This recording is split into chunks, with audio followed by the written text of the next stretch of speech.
Hello everybody, this is Skyfly44, aka Zex44, and today I'm playing Lord of the Rings The Third Age on the Game Boy Advance. One of my favorite games in the Game Boy Advance, and easily my favorite strategy game on the Game Boy Advance, at least so far. Haven't sunk my teeth too far into the Fire Emblem games on the Game Boy Advance, but this game's great. I really love this game, and I actually bought Tactics on the PSP not too long ago.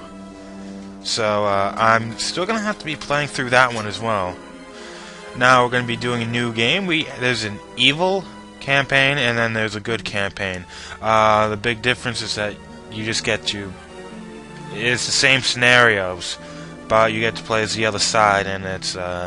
the units are completely different, or the how many units and what units you're actually using in that one are completely different.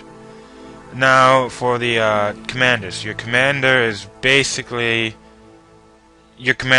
going to be a fun little unit that has very versatile and has a lot of different powers that you can actually use. Depending on which one you actually use, the entire game's going to change a bit. Aragorn has very good... He's basically can do everything. He's a very good leader. He can get you a lot of command points. Inspire can get you even more. Well, the Curse of the Dead can do a lot of damage to all enemies on the same flank. He can do a lot of damage and do a lot of damage to a lot of different multiple targets. Aragorn's actually a really good one. If you've never played the game before, probably should go with Aragorn. Gandalf is more support. I've never really actually used Gandalf in a really long time. He actually uses... it's definitely more support because his stats really aren't as good as Aragorn and Elrond for just melee stuff, and his unique power is actually it will try to instill fear into all of your opponents, and ones that have low fear or have a low bravery will most likely run away or just retreat, cower, cannot be used. Your opponent cannot use them in the next turn. So actually could be quite useful, but I don't use it. I'm going to be going with him in the good campaign. He can actually do a lot of things, and while he's not as useful as Aragorn, I think he does better support than Aragorn could ever do. So we're going to be going with Elrond in Sauron mode. Yes, we are going to be going and doing Sauron mode. Defeated heroes are permanently unusable. I should have a maximum XP cheat, a code for maximum EXP. That's going to help me a lot. However, I'm not really cheating in my opinion, because I've actually, on Brutal, the first map, I've played that countless times and got as much EXP as I could possibly get for all my upgrades, to get items for quite a long time with every single hero, at least on the good side. And if I did that once on an actual DS, then I think I have the right to just use an EXP code. So, if any of our heroes die, wait. Let's go and immediately put this on to hard. We're going to do hard, and we're going to do Sauron mode. However, I have infinite EXP, and that's going to be incredibly useful. But this is going to be difficult. Now we're just going to be doing the basic tutorials in this one. It'll give you a little bit of information, just some dialogue sometimes. Objective, defeat Orc Standard Bearer. If you're good, that's one of your objectives. Evil objectives, defeat Isildur's Standard Bearer. All we need, right above turn, it shows how many points you actually need to win the match. You have a certain amount of mission objectives, and if you actually complete those objectives, you get the points. And when the points are all added up, if you get enough for your requirement, you win the match. Which at the same time, you have to stop your opponent from doing the same as well.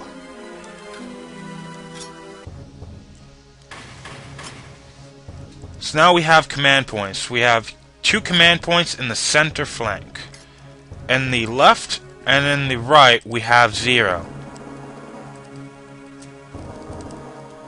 Now if you actually click, you can move. And if you're anywhere near an opponent, you're immediately going to go into melee. You cannot do ranged attacks if you're in close quarters with an enemy. Now to move anybody, you need to have at least 1 command point.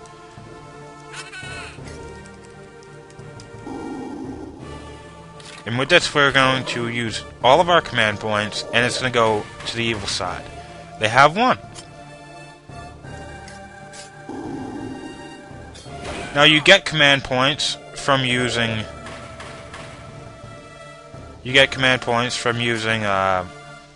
heroes. Depending on which flank the hero's on, those command points will come from that actual hero. And we also have stuff like standard bearers. Standard bearers will always give you 1 command point. You will always get 1 command point from a standard bearer. However, if you have neither, you'll either get 0 command points or 1 command point. But with standard bearer, you're always going to get at least 1. So that's useful.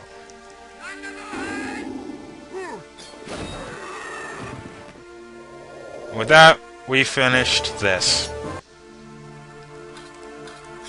Let's save.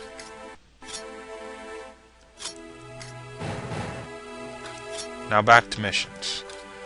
Advanced tutorial. What are our objectives? Defeat a hero. Okay.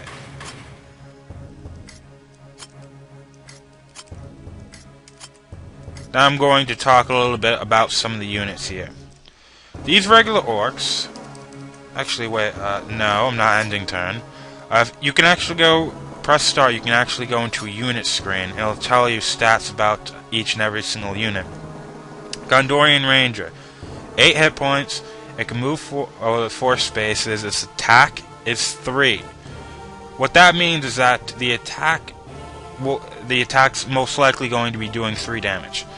It has a range of 0 to twice its attack power, to 6.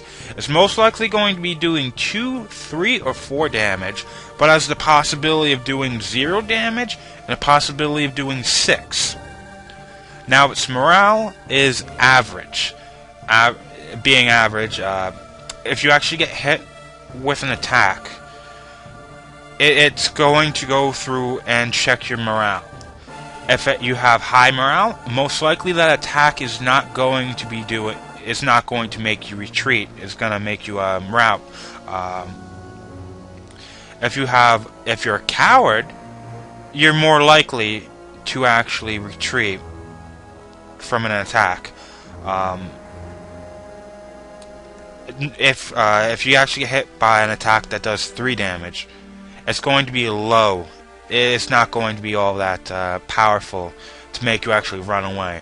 But if you get hit by something that possibly might do 10 or 12 damage, and for one thing, you're still alive, that has a very, very big chance, or has a much, much greater chance of forcing you to run away. Now, some units actually have talents that actually make them fairly good. Sharpshooter for rangers. Sharpshooter is a talent that actually makes it so that for each and every single range, the farther and farther you go, the less damage you'll actually do. Now, Sharpshooter mitigates that. The range penalty, there's no more range penalty. You'll do the same amount of power from range 1 to range 5, which is very useful. Now Gondorian soldiers, green, Gondorian rangers is better. Now the orcs, this is on hard. On hard, actually on normal, their attack power would be 4, and their hit points would be 9. On grueling, their health would be 12, and their attack power would be 6. The farther and farther you get, the harder and harder it gets, the worse those stats are going to be. Orc Chief, attack power 6, hit points 25, spirit points 8. Now, when you act, after every single turn, you'll get a little bit of spirit points back. You need spirit points to actually use powers.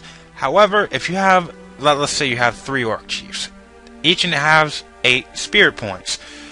Your total pool would be 24. You can store up to 24 spirit points, and you'll get more and more, depending on what your total spirit points are.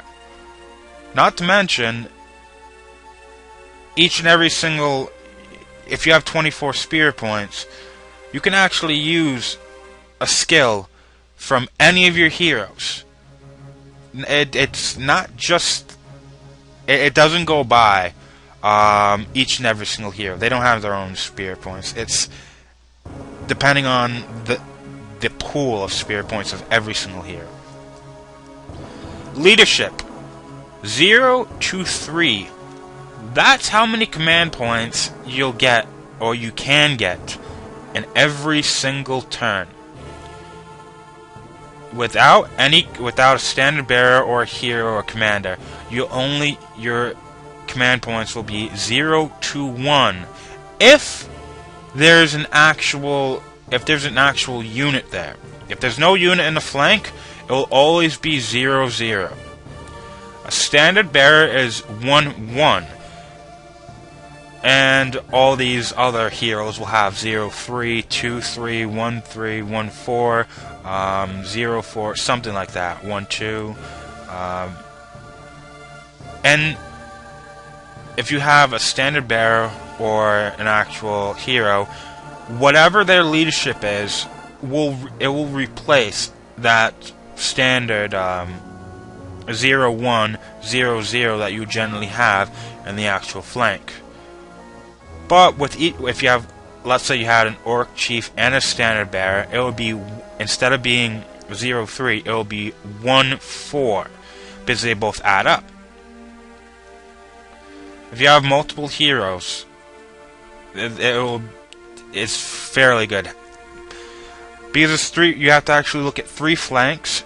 It's very wise for your position of your heroes and just units in general. And there are some heroes like Boromir, Theoden, Wormtongue that are better leaders than others, such as Legolas or Sharku. Yeah, Isildur, morale, fearless. If you're fearless, you'll never run away from an actual battle. That's basically what I have to say there.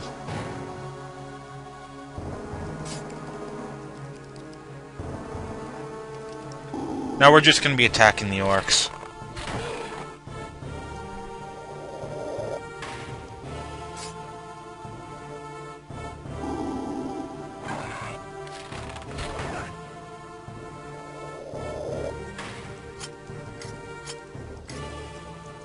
actually, wait. Options. We're going to be going, movement grid on. Oh, I wonder why it's not actually showing the movement grid. It might just be as emulation. Oh, finally, movement grid. Now, our soldiers do more damage than our rangers, and we're probably going to want to protect our rangers. Now, you don't actually have to kill these orcs. You just have to kill the orc chief. But I feel like killing the orcs. It'll make it easier for us to actually go and kill the orc chief. But since this is hard, this is actually going to take a bit longer to actually kill these orcs, and they actually do more damage.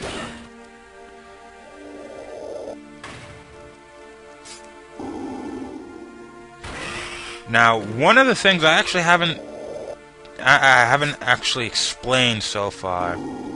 Okay, now we're going to be attacking the orc chief. If you go along, it says clear on the upper right. If you actually go to some squares, like around this tree, it'll tell woods and with the 2 shields. That means there's a defensive bonus if you actually stay around here. Which, you're going to have to use stuff like that. The sharpshooter talent makes it so that we can actually fire from long range without losing any damage from the range penalty. But it's still affected. It will still be effective if our opponents are in the woods or something.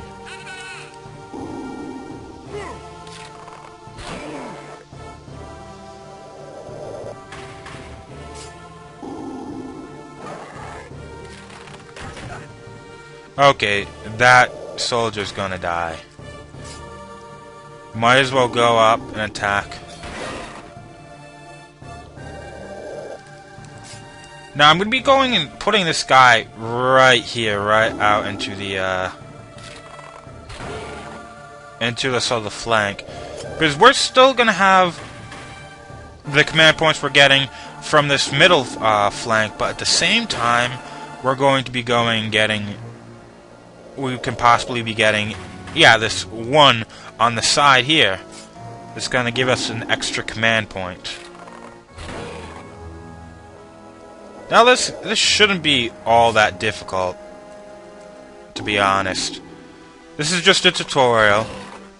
The next mission is by far one of the hardest missions in the game if you're on the evil side, in my opinion.